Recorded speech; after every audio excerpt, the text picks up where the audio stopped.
How to make Google Chrome profile shortcut. Want to open Chrome directly into your work or personal profile? Let's create a profile shortcut step by step.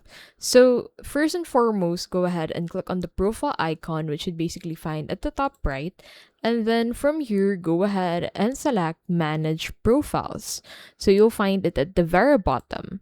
Now in here, you'll find all of the Chrome profiles you have for this specific browser and laptop. So to add a new profile, click on this add button and then click on sign in.